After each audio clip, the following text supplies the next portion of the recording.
Hello दोस्तों, मैं हूं कृष्णमोहन गुप्ता और आप सभी को बहुत बहुत स्वागत है मेरे यूट्यूब चैनल पर। दोस्तों, आज की इस वीडियो में हम जानेंगे बिहार डीएलएड सेशन 2020 से 22 के पंजीकरण के बारे में। अगर आपका जो भी क्वेश्चन हो, जैसे रजिस्ट्रेशन कैसे होगा, डमी रजिस्ट्रेशन कैसे मिलेगा और साथ में ही सुधार में क्या क्या करना और अंतिम तिथि क्या है, ये सभी जानकारी आपको इस वीडियो में मिल जाएगी। इसलिए आप इस वीडियो को बिना स्किप किए हुए ध्यान से देखिए। दोस्तों, जैसे कि हम बता दें, पिछले ही सप्ताह से आप लोग को महाविद्यालय में पंजीकरण होना शुरू हो गया था और अब डमी रजिस्ट्रेशन कार्ड भी आ गया है।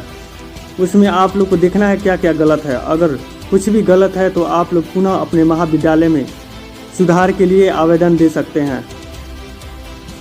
तो आइए फिर हम देखते हैं क्या क्या देखना है, गलत है या सही। सबसे पहले दोस्तों, आप लोग को यहाँ पे देखना होगा छात्र या छात्रा का नाम। अपने नाम में वर्ड मीनिंग एक एक वर्ड ध्यान से देख लीजिएगा गलत है या सही।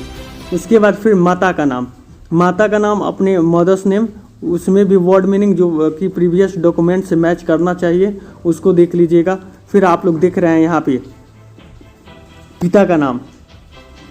उसके बाद जन्म तिथि, इसमें भी आप लोग को देखना है जन्म तिथि आप लोग का सही है या नहीं। फिर जाति या कोटि, किस जाति से आप लोग बिलोंग करते हैं उसको फिर यहाँ पे देखना है। उसके बाद पंजीकरण राष्ट्रीयता दिया रहेगा इंडियन, इसमें सबका इंडियन ही रहेगा। उसके बाद पंजीयन संख्या, यहाँ पे आप लोग का पंजीयन संख्या रहेगा। फिर महाविद्यालय का नाम, आप लोग का महाविद्यालय का नाम भी वहाँ पे दिया रहेगा। फिर दोस्तों लास्ट में आप लोग यहाँ पे देख रहे हैं विषय में क्या क्या सिलेक्ट करना है उसको ध्यान से देखिए। फर्स्ट ईयर में आप लोग को F1 से F12 तक पढ़ना है। उसके बाद सेकेंड ईयर में S1 to S8 और उसमें आप लोग को एक सिलेक्ट करना होगा S9 में आप लोग का सबसे पहले तो उसको प्रायोरिटी दीजिएगा जो कि ऑनर्स में हो। अगर आप ग्रेजुएशन फाइनल नहीं किए हैं तो S9 में कुछ भी दे सकते हैं जिससे कि आपको ऑनर्स करना हो। अगर आर्ट्स वाले स्टूडेंट हैं तो आप लोग आर्ट्स का ही सब्जेक्ट दीजिएगा। अगर साइंस वाले हैं तो साइंस वाला सब्जेक्ट। और लिटरेचर की बात करें तो और आर्ट्स और साइंस दोनों स्टूडेंट दे सकते हैं, जैसे हिंदी, इंग्लिश या जो भी हो।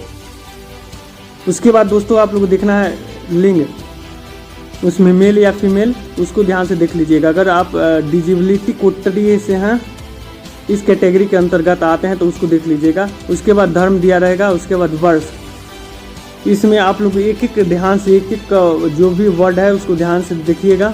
अगर आपका सही है तो आपको फिर महाविद्यालय में जाने की कोई ज़रूरत नहीं है।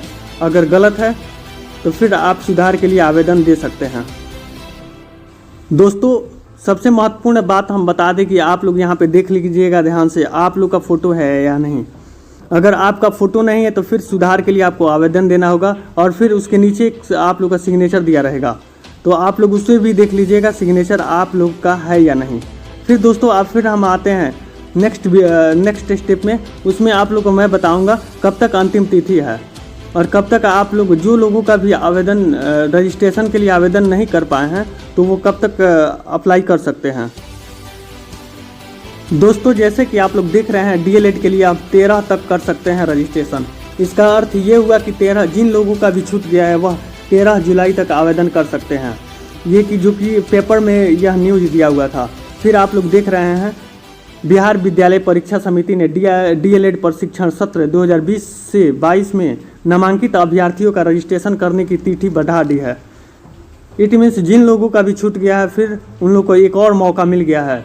डीएलएड प्रशिक्षण महाविद्यालयों के प्राचार्य अब अपने संस्थान के अभ्यर्थियों का रजिस्ट्रेशन 9 जुलाई से 13 जुलाई तक कर सकेंगे। दूसरी ओर अभ्यर्थियों का रजिस्ट्रेशन फॉर्म में त्रुटि सुधार 14 से 20 जुलाई तक हो सकेगा। जिन अभ्यर्थियों का अगर कोई भी फॉर्म में त्रुटि हुआ हो तो वह अपने महाविद्यालय में आवेदन करेंगे और उनका अंतिम तिथि 20 जुलाई तक हो सकेगा। अगर रजिस्ट्रेशन करने के साथ शुल्क जमा नहीं हो पाया है तो शुल्क 14 से 20 जुलाई तक किया जाएगा। दोस्तों, यही न्यूज़ के पेपर में भी दिया हुआ था, तो इसलिए आप लोग को एक और मौका मिल गया है। तो इस तरह से यह वीडियो समाप्त हुआ। अगर आप चाहते हैं डीएलएड या एजुकेशन से रिलेटेड कोई भी जानकारी तो मेरे चैनल को सब्सक्राइब कर लीजिए। धन्यवाद।